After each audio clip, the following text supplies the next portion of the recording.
압둘라 공항이 이제 장례식에 가거든요. 장례식 갔는데 그 팔레스타인 극렬주의자가 총을 쏴서 암살을 했어요. 진짜요? 팔레스타인을 도와준다는 명분하에 내가 먹겠다. 네, 내가 먹겠다는 거죠. 히틀러는 팔레스타인의 독립국가를 세울 생각이 없었습니다. 팔레스타인 문제를 놓고 누가 주도권을 장악하느냐가 이게 또 싸움이에요. 지금도 왜 요르단이라는 국가가 팔레스타인 문제에 그렇게 민감하게 반응하느냐.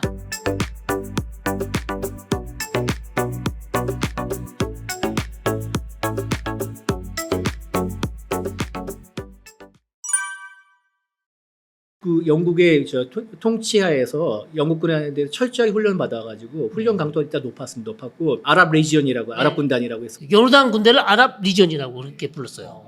아랍 군대도 있었고 그다음에 요르단 테리토리 포스인가 뭐 하여튼 그 국경수비대가 있었습니다. 국경수비대 있었고 이런 다양한 조직들이 있는데 철저하게 훈련을 받았고 또 실전적인 훈련을 받았기 때문에 이스라엘이 한동안 제일 두려워했던 상대가 요르단군이에요. 3차 정전쟁까지만 해도. 예. 우리가 생각하는 것과 완전히 반대죠. 더 중요한 문제는 아랍 국가는 7개잖아요. 커맨드 컨트롤이 됐을까요? 안 됐을까요? 명령 지휘 체계가 제대로 됐을까요? 근데 안타깝게도 지휘 체계도 엉망이었고 그리고 다 동상이몽. 특히 요르단이 동상이몽이었어요. 네. 왜 제일 강하고 뭐 강한 군대인데 요르단은 다른 꿈을 꾸고 있었어요. 요르단이 따로 노리는 영토가 있었거든요. 요르단강, 서한강과 네. 그다음에 예루살렘이 예루살렘. 있었는데 왜냐하면 후세인 국왕은 그 당시에 다른 거 다 신경 쓰고 싶지 않았어요. 왜냐하면 일단 1947년 유엔 분할 안에서 팔레스타인으로 배분된 영토를 가져가고 싶은 거예요. 그러면 자기가 팔레스타인 그 영토까지 다 트랜스 요르단에 합병할 수 있잖아요. 그러면 국가가 더 커지잖아요. 그러니까 그런 욕망을 가지고 있었고 파루크 공항, 이집트의 파루크 공항은 팔레스타인을 독립적인 영토로 세우되 그거를 이집트의 보호국으로 만들고 싶어. 그렇죠. 자기 영향권을 두고 싶어. 그렇죠. 여기서 녹색이 지금 이스라엘. 유엔에서 이스라엘 해라. 그 다음에 네. 주황색이 아랍, 그러니까 팔레스타인 해라. 팔레스타인. 그렇죠. 그다음에 이 보라색이 네. 국제 공동 통치하는 네. 예루살렘은 예루살렘. 네. 근데 지금 보면 오른쪽에 트랜스 요르단이라고 그 예. 오른쪽에 있고 그게 지금 요르단이에요. 여기 있죠. 여기. 이게 예. 트랜스 요르단이죠. 여기 요르단 강이에요. 요단 강 오른쪽이 트랜스 요르단. 요단강 강 왼쪽이 웨스트 뱅크. 예. 서안지구. 동안지구, 서안지구입니다. 그럼 요르단은 지금 저 주황색으로 팔레스타인 가지라고 한 땅을 다 자기가 먹고 싶은 거고. 그렇죠. 가자 지구를 머니까 요거는 이집트한테 그냥 넘겨준다 치더라도 예. 요거하고 요 정도는 내가 이거는 못 먹더라도 북쪽이니까 예.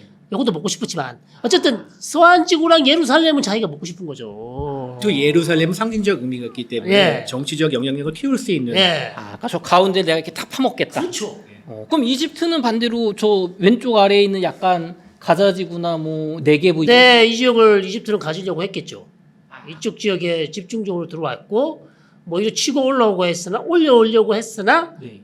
이스라엘군이 잘 방어를 했을 거고. 자, 그러면서 결국은 다 지금 속셈이 다 달라요. 트랜스 요르단 지금의 네. 요르단을 많이 경계를 했죠. 커지는 거에 대해서. 파이는 하나인데 그걸 야간야간 나눠 먹어야 되는데 네. 누가 더 많이 먹냐 적게 먹냐를 가지고 안 싸워. 눈치 게임 안 하겠어요? 그러면은 이게 우리 생각처럼 네. 야 여기 저 녹색 부분이 이스라엘인데 마음에 안 들어. 네. 우리 하나로 뭉쳐서 일단 팔레스타인 도와서 다 예루살렘 땅 몰아내고 그 다음에 팔레스타인한테 돌려줄지 아니면 우리가 나눠 먹을지를 정하자. 이것도 아니고. 아니죠. 그것도 아니죠. 깃발을 가서 먼저 꼽자 이거예요 지금.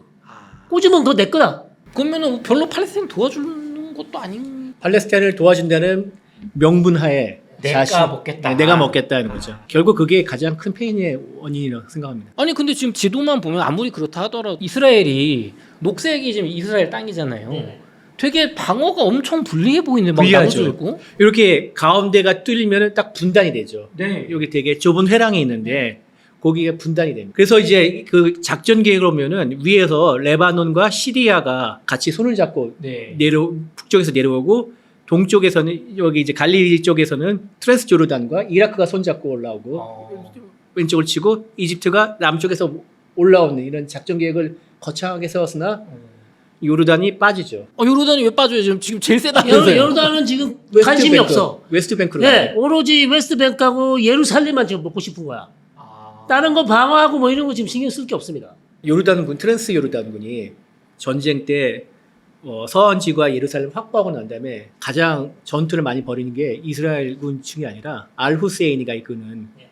저 팔레스타인의 해방군. 네. 그러니까 거기와 또 전투를 많이 벌였다고 하네요. 근데 후세인하고도 싸울 수도 있는 거. 왜냐하면 둘 다 예루살렘 가고 싶어하는 거죠. 그러니까 아랍끼리 싸운 거예요. 그러니까 여긴 내 건데 왜 너가 가져가니 그러는 그렇죠. 거예요. 아니 그 처음에는 후세인이 압들카들 후세인이도 네. 팔레스타인 해방군도 이스라엘과 싸웠죠. 싸우다가 이제 전쟁 말미 되니까 이제 요르단이 거의 뭐 동예루살렘은 거의 다 먹을 것 같거든요. 그러니까 그러면 예루살렘 동예루살렘이 요르단한테 그럼 넘겨줘야 되냐 팔레스타인 입장에서 봤을 때 네. 이게 기분이 별로 안 좋고 그다음에 요르단강 서안도 그러면 우리가 팔레스타인 이 전쟁이 끝나면 거기다 팔레스타인 국가를 세워줘야 되는데 네. 저 요르단이 차지해버리면 나중에 저 요르단 되는 거 아니냐 그렇게 생각할 수밖에 없잖아요. 그렇죠. 그러니까 처음에는 같이 싸웠으나 전쟁 후반으로 가서는 다시 자기네끼리 내분이 내분이 일어난 거죠. 네. 팔레스타인을 도와주는 게 아니라 팔레스타인 국가가 서지 않으면 그 땅을 누가 가져갈 것인가 거기에 관심이 있는 거죠. 그리고 혹시 이스라엘이 없어지고 나면 그걸 그때 가서 생각해 보자. 팔레스타인 국가를 세워줄 텐데 어느 부분만 떼서 세워줄지 그거 나중에 얘기해도 되잖아요. 트랜스 요르단의 압둘라 공항이 얼마나 그 자신들의 국익을 더 우선했는지 전쟁이 시작하기 전에 이스라엘과 비밀 이동을 했었죠. 아 비밀에도 있어요. 골다 메이르가 이스라엘의 첫 여성 총리. 첫 여성 총리자 태어나기는 러시아 제국 시절에 그 지금의 키이프에서 우크라이나 키이우에서 태어났는데 미국으로 이민을 가 네. 미국에서 자랐습니다. 네이티브 스피커예요. 영어가 아주 잘 되시는 분인데 이분이 47년에 따라 후세인 요르단을 찾아가서 혹시 전쟁이 날지 모르겠는데 전쟁이 나더라도 니네는 전쟁에 참여하지 마라. 그러면 당신들이 원하는 뭐 땅 우리가 100%는 못 주더라도 그 부분 팔레스타인에 분할된 땅들에 대해서는 어느 정도 우리가 정상 참작을 해서 니네가 뭐 할 수 있도록 해줄게. 이렇게 해서 계속 몇 번을 교신을 했어요. 전쟁 바로 직전에서도 또 비밀 이동이 네. 있었죠. 그러니까 어차피 이스라엘 땅은 못 주고 저 팔레스타인 몫에서 좀 떼줄 테니까. 그렇죠. 우리가 이기면. 후세인으로서는 남는 장사잖아요. 그렇죠. 네. 전쟁 안 하고 받으니까. 그렇죠. 그런데 아랍 정치라는 게 아랍 국가들 간의 이 정치라는 게 게임이 그렇게 간단하지가 않잖아요. 명분이 일단 네. 확실하는데 거기서 빠지면은 네. 정치적으로 위험할 수가 네, 있죠. 다 아랍 국가들이 팔레스타인 대의, 팔레스타인 명분 뭐 이런 거 얘기하면서 다 참전하는데 요르단만 쏙 빠지면 체면이 안 되잖아. 요르단 국민들도 또 난리치겠죠. 다른 국가들은 다 갔는데 왕이시여 우리는 어찌하여 전쟁에 참전하지 않으셨나이까. 그러니까 어쩔 수 없이 전쟁을 했는데 근데 아주 소극적으로다가 적극적으로 이스라엘을 깨는데 중점을 하지 않고 영토를 그냥 예루살렘과 서한 지구만 지키는 아주 소극적인 전쟁을 하지 않았을까. 그렇죠. 그러면 이제 또 우리의 반대편인 우리 압달라 공항에 대해 어떤 분인지 한번 잠깐 살펴볼까요? 압달라 공항은 그 예언자 무함마드의 38대 손이라고 하던데. 네, 하셈 가문. 무하마드 가문이 하셈 가문이거든요. 하셈 가문. 예, 그래서 이 사람이 본인이 주장을 하는 거예요. 우리가 이거 족보가 없어가지고 모릅니다. 사실 본인이 37대라고 하기 때문에 우리가 그렇게 믿는 건데 38대 손이라고 어쨌든 가문 이름은 하셈이라서 지금도 요르단의 이름이 영어로도 하시마이트 킹덤 오브 조르단이에요. 이거 말고요. 예. 무함마드는 이슬람교의 그 예언자 가장 높은 예. 분의. 근데 무하마드가 태어난 가문이 하심 가문이라고. 직계다. 예, 내가 하심 가문 출신이다. 38대 손이다 이거예요. 하심 가문. 그러니까 무하마드와 같은 가문 출신이야. 그럼 이 크리스트교로 치면 예수님이 몇 대 손 이런. 그렇죠. 압둘라 공항이 또 그분 유명한 그분과 또 1차 대전 때 싸우셨죠? 아라비아 로렌스. 아라비아로. 아우 지난 시간에 다뤘던 그렇죠. 아라비아의 로렌스. 아라비아의 로렌스한테 속아서 오스만한테 칼춤을 한번 쳐줬죠. 후세인이 아랍 국가 세워준다고. 그래도 요르단은 세워줬잖아요. 그렇죠. 그건 맞습니다. 그것도. 영국이 네. 앞서잖아요. 그 동생이 아마 이라크 공항이 됐어요. 네, 파이잘. 파이잘. 동생이 아니고 아들. 아들이. 아들. 어쨌든 뭐 이분은 영국한테도 약속대로 영토 받았고. 네. 그리고 이제 잘 먹고 잘 살면 되니까 굳이 이스라엘하고밖에 싸울 필요 있나? 그렇죠. 그래서 이게 화근이 됩니다. 나중에 1951년 7월 20일에 압둘라 공항이 이제 장례식에 가거든요. 장례식 갔는데 그 팔레스타인 극렬주의자가 총을 쏴서 암살을 했어요. 진짜요? 네. 이 이제 그 전쟁에 적극적이지 않고 이 국익만 챙기는 이 태도에 실망을 하는. 그래서 그것도 성전산에 지금 안락사 저기 사원 있잖아요. 안락사 사원 가장 이슬람에서 좀 유명한 사원 중에 하나인데 코란에도 등장하는 사원이에요. 안락사 사원은. 그 사원 계단에서 암살 팔레스타인 청년에 의해서 이름이 무스타파 아슈. 제가 거기를 작년에 우리 갔다 왔지 갔었죠. 않습니까? 이 역사적 현장을 보고 오지 않았습니까? 그러니까요. 그 계단에서. 네, 총탄 흔적이 있는 그 계단을 보고 남아 있습니다. 그리고 그 당시에 이제 피격 현장에 손자인 후세인 1세도 있었는데 그때 유탄에 맞았지만은 사실인지 아닌지 모르겠지만 할아버지가 선물로 준 훈장 때문에 살았다 이런 얘기가 또 있더라고요. 아니 그러면 이제 이해가 됐어요. 지금 이스라엘이 네. 생각보다 약하지 않았다. 네. 병력도 적지 않았다. 무기도 잘 지원받았다. 소련한테. 근데 이제 그럼 이제 결국에는 그래도 아직은 그 정도는 아니니까 소련이나 혹은 아랍 다른 국가들, 그다음에 이스라엘의 또 어떤 군대들 좀 어떻게 태도나 태세를 취하고 있었나요? 자, 이스라엘 측을 보면 이제 지금 이스라엘군을 IDF 이스라엘 방위군이라는데 그 1차 중동 전쟁, 1차 휴전 전까지는 네. 하가나를 중심으로 여러 가지 이제 여러 개의 그 테러 조직들, 지금 요즘 얘기는 테러 조직들이 하가나가 테러 조직인 거예요? 하가나는 영국을 상대로 주로 테러를 걸었고 네. 그 밑에 이제 레히, 네. 이르군 뭐 이런 이들은 이제 네. 아랍인을 상대로 테러를 했죠. 역할 분담했는데 하가나가 제일 큰 조직이고 제일 네. 오래됐습니다. 그 하가나를 중심으로 같이 이제 연합을 해서 싸우게 되죠. 1차 휴전까지. 근데 네. 하가나가 대략 한 5만 명 정도라고 합니다. 예. 그 예비군까지 다 민병대 다 포함해서 근데 주요 무기는 이제 소총과 기관총, 박격포, 소화기 위주고 특별하게 뭐 이제 전차나 전투기는 없었는데 전쟁 직전에 딱 한 대를 구합니다. 이건 나중에 이제 말씀을 드릴게요. 예. 그리고 이제 팔마르하는 이제 정예병이 있는데 이게 이제 한 4개의 대대인데 이게 아까 말씀드렸듯이 2차 대전 참전 용사들이 영국에서 참전한 용사들이었기 때문에 상당히 실력이 좋은데 이들을 이제 기동군으로 해가지고 구멍이 뚫리면 전선을 메우고 이렇게 여기저기 보내는 그런 했고 아주 나중에 이제 그래서 IDF 이스라엘 방위군 합쳐져 이스라엘 방위군 IDF는 전 세계적으로 되게 독특한 조직입니다. 첫째 뭐냐면은 예비군 우주. 그러니까 현역은 되게 최소로만 하고 유사시에 동원합니다. 예비군을 동원해가지고 그리고 사관학교가 없습니다. 사관학교 없고 병사 중에 능력이 있는 사람을 선발을 해가지고 교육을 시켜가지고 인간을 시킵니다. 그런 아주 독특한 제도가 있고 그리고 통합군이라고 합니다. 그러니까 육해공군은 물론 군종은 있는데 한 명의 사령관이 다 전체를 지휘하고 인사까지는 군령권, 군정권을 다 가져가지고 참모총장이죠. 참모총장. 치프 오브 스텝이 치프 오브 스텝. 군 참모총장이 다 그렇게 하는 거죠.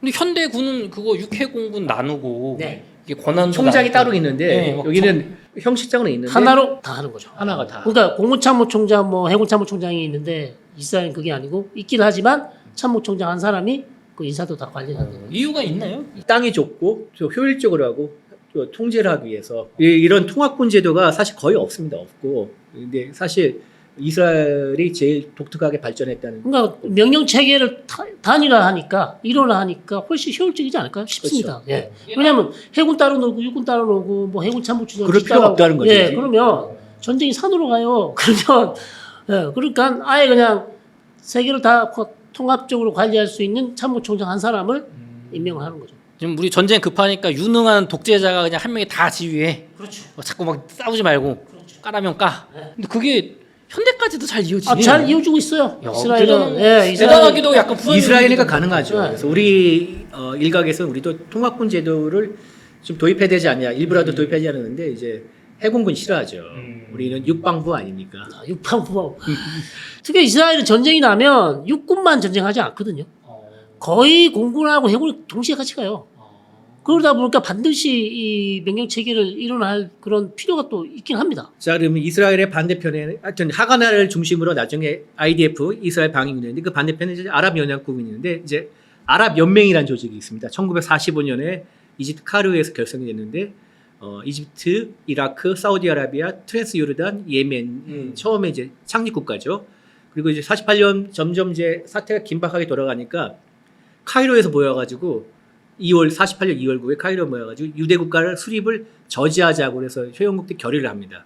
그리고 4월 16일에 아랍 연합국을 팔레스타인에 파견하자 이렇게 파병하자 이렇게 하고 그리고 4월 25일에는 불안 결의안을 무력으로라도 저지하자 이런 해서 오스만 투르크의 장군 출신 파우지 알카쿠지의 휘하에 8,000명 정도의 아랍 해방군을 만듭니다. 여기 아랍 해방군은 시리아, 레바논, 이라크, 트란스요르단, 사우디아라비아, 이집트에서 병력을 조금씩 대줬죠. 대주고 근데 이 문제는 병력을 조금씩 대줬는데 8,000명 만들었는데 알카쿠지를 못 믿겠다는 겁니다.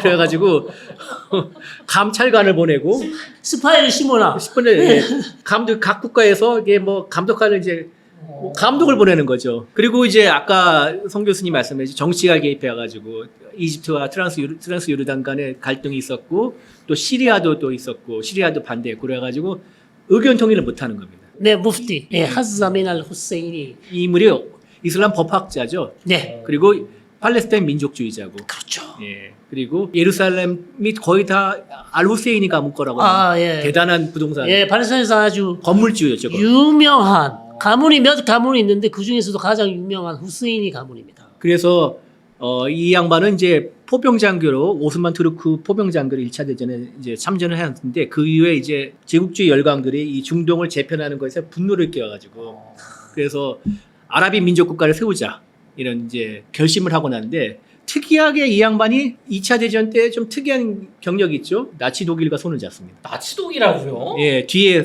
사진이 있는데 보면은 히틀러와 회담하는 장면이 있죠. 히틀러와 나치 독일과 알 후세인의 공동 감시사가 뭐겠습니까? 반유대주의. 아, 너네가 좀 유대인 좀 잘 관리를 해서 우리 중동에 오지 않고 잘 너네가 없애줘. 이게 되게 극단적으로 말하는 그런 거 하는 거예요? 그러나 히틀러는 팔레스타인의 독립국가를 세울 생각이 없었습니다. 어차피 중동은 다 그냥 이탈리아 땅으로 별로 안 중요해. 원래 인종차별주의자잖아. 아리안족 말고는 관심이 있어? 유대인들한테 무슨 관심이 있어? 아랍도 셈족인데 무슨 관심이 있겠어요?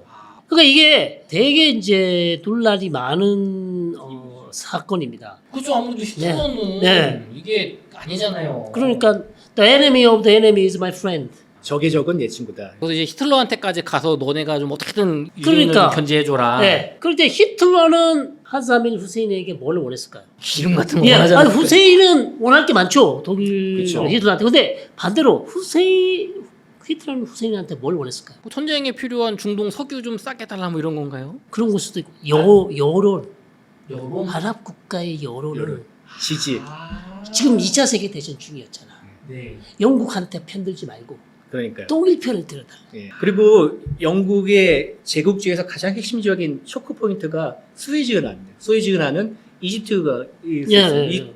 그러니까 중동에서 네. 아랍 민족주의를 이렇게 중동을 흔들어서 아랍 민족주의를 불러일으키면은 수에즈 운하가 위험하고 결국 영국 제국주의에 타격을 입을 수 있다는 이런 계산이 있어요. 그럼 뭐 인도에서 뭐 이렇게 영국 본토로 가져오는 것도 차단시키고 그쪽에서 뭔가 터트리면 영국이 예전에 영국이 저기 오스만 제국하고 1차 세계대전 할 때 그때 아라비아로 했던 거잖아요. 그렇죠. 아, 똑같이. 그러니까 아랍 세계를 독일 편으로 만들기 위해서 후세인을 이용하면 되겠다. 라는 생각을 한 거죠. 그래서 알 후세인은 심지어 그 무장 친위대라고 있습니다. 저기 바펜 SS라고 네, 그 나쁜 일 많이 한 사람 많이 하는데 거기 이제 뭐 친위대 무장 조직인데 거기 바펜 S 제13 SS 무장 산악사단 한트샤르라는 그 부대에 있는데 여기에 일부 대대가 아랍인 대대가 있어요. 거기 모병까지 했습니다. 나치네, 나치. 나치 친위대 SS 부대에 한트 샤르 부대에 아랍 사람들을 모집해 줬다고요? 모집해 줬습니다. 이거 우리로 치면은 저기 뭐야 일제 그쪽에 막 학도병 보내고 그랬던 사람들 아니에요 거의. 그러니까요. 어이 별론데. 그래서 이제 전쟁이 끝난 다음에 프랑스에 붙잡혔는데 프랑스에서 이제 이 사람의 신병을 어떻게 처리할까 고민하다가 중동의 정세를 고려해서 석방을 해줍니다. 여론을 생각하면 마음 같아서는 요놈을 좀 잡아다가 좀 어떻게 해보고 싶은데 그렇게 했다가 어쨌든 팔레스타인 독립운동에 뭐 어떻게 이렇게 나올 거 아니에요. 그럼 아랍권에서 또 난리칠 수 있잖아요. 그래서 아미는 이제 그 팔레스타인 정세가 격화되고 그래서 아까 이제 지하투쟁 시기에 독자적인 아랍 의용병을 꾸려가지고 성정군이라고 만들었습니다. 성정군인데 지휘가 조카가 하는 거죠. 네, 조카. 조카에게 지휘권을 맡겼고 그러는데 누가 또 싫어하겠습니까? 트란스요르단이 싫어하죠. 압둘라 공항이.